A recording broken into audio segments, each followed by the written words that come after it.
Assalamualaikum warahmatullahi wabarakatuh.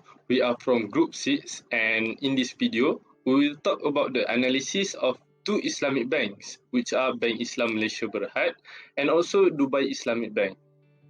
These are my group members, Ahmad Nabil, Muhammad Khairul Fathi, and me myself, Muhammad Saif. For the first part, which is introduction, the Islamic bank chosen by our group consists of local and foreign Islamic bank. For local, we choose Bank Islam Malaysia Berhad, and for foreign, we choose Dubai Islamic Bank. And the Islamic product chosen by our group is Istisna. Move on to the background of Islamic banks. For Bank Islam, it was founded in July 1983. Bank Islam was the first Sharia-compliant banking institution in Malaysia and Southeast Asia. Currently, the bank offers Sharia-compliant card services and mobile banking. For Dubai Islamic Bank, it was founded in 1975 by Haji Said bin Ahmad Al-Lutah. Dubai Islamic Bank was the world's first Islamic bank to incorporate Islamic principles into all of its practices. Currently, the bank have nearly 1.7 million customers, and they provide an expanding range of innovative Sharia-compliant products and services to their customers. For a general analysis, we can see that both Bank Islam and Dubai Islamic Bank recorded a net profit throughout the 5 years period, starting from 2017 to 2021.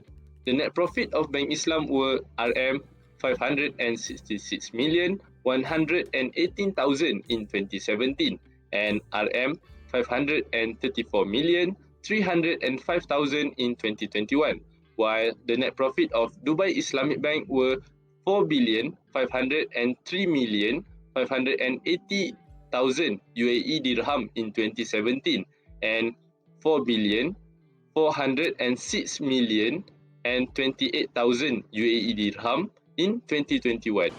Next, we jump into the definition and type of istisna.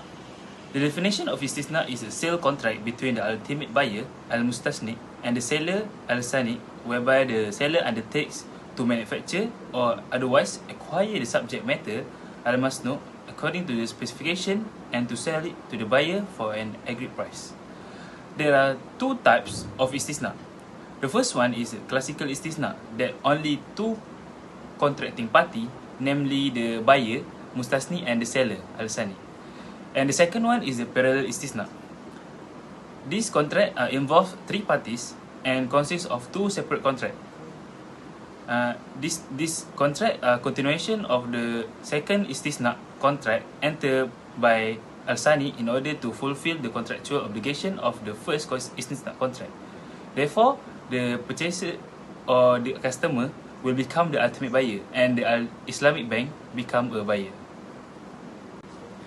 Furthermore, as we learn in our syllabus, there are 9 principles in istisna. The first one is legitimacy, condition of validity, the price should be known, binding nature of the contract, and the legal consequences of istisna, guarantee and penalty, termination of contract, options on non-compliant, and the last one is the parallel istisna. For the basis of preparation in Bank Islam Malaysia Berhad and Dubai Islamic Bank, the first one is a regulatory framework. Bank Islam Malaysia have 4 standards in their framework. The first one is Malaysia Financial Reporting Standards (MFRS), International Integrated Reporting Framework (IRF), International Financial Reporting Standard (IFRS), and Companies Act 2016, Bank Negara Malaysia Policy Documents and Guidelines.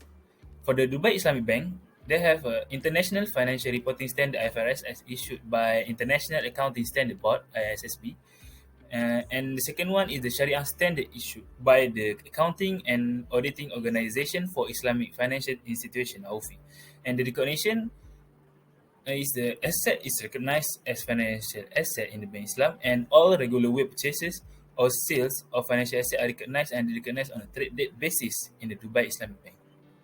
For the measurement, Bank Islam and Dubai Islamic Bank use amortized cost concept in measure their financial asset. And for the currency, Bank Islam Malaysia has used Malaysian Ringgit and Dubai Islamic Bank has used the United Arab Emirates Dirham. And for the disclosure, Bank Islam and Dubai Islamic Bank recognize their financial asset in the Statement of Financial Position, which are SOFP. There are some issues pertaining to the istisna that makes it not being used by the Islamic banks as much as other types of Islamic financial instruments. The issues can be viewed from three different perspectives: economic, legal, and social. From the economic perspective, if the contracting party with the bank is facing insolvency crisis, it will greatly affect the cash flow of the bank, since an istisna contract usually involves a substantial amount of money. From legal perspective, to make sure that the istisna financing product is Sharia compliant, the policymaker has to set a strict regulation that the Islamic banks need to abide by, which they may have some difficulties in meeting every of the requirements. Besides, unlike conventional financing products, istisna emphasizes on the obligation to be borne by the bank toward the contracting parties in the event of losses, and the bank sees this as a risk that has to be taken into account carefully. From the social perspective, despite being introduced to promote social justice with the absence of uncertainty and other prohibited elements in Islam, there are many other Islamic financial products that promote similar values that are already in existence. For instance, Ijarah contract is deemed to be less risky, and there are less requirements that need to be fulfilled by the bank, making it a better alternative for the bank to consider. For the presentation of istisna in the financial statement part, in Bank Islam, the growth of the percentage of istisna from the total financing continued to decline throughout the 5 years period, from 0.34% in 2017 to 0.15% in 2021. Istisna was presented in the Statement of Financial Position under the account of financing, advances and others, and was further explained in the notes to Financial Statement number 8. Same as Bank Islam, the growth of the percentage of istisna from the total financing in Dubai Islamic Bank also declined from 1.19% in 2017 to 0.53% in 2020, before having a slightly increase to 0.55% in 2021. In Dubai Islamic Bank, istisna also was presented in the Statement of Financial Position under the account of Islamic Financing and Investing Assets (NET), and was further explained in the notes to Financial Statement number 9. In an effort to popularize istisna financing, Islamic financial institutions must establish risk management procedures that are clearer than the existing one in practice.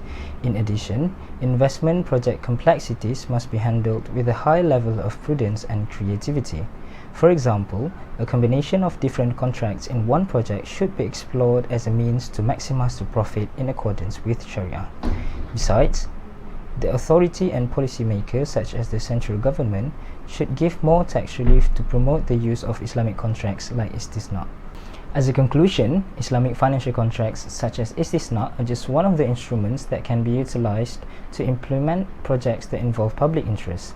However, discourses and disputes over its effectiveness are expected to arise and cannot be avoided, considering how it is still a continuously developing product that needs more and more refined improvements over time. Nevertheless, in light of the infrastructure requirements and the general circumstances of a country as a whole, istisna would be an ideal source of venture capital, and it would be beneficial for Islamic financial institutions to undertake more strategic investments in the construction sector by adopting istisna.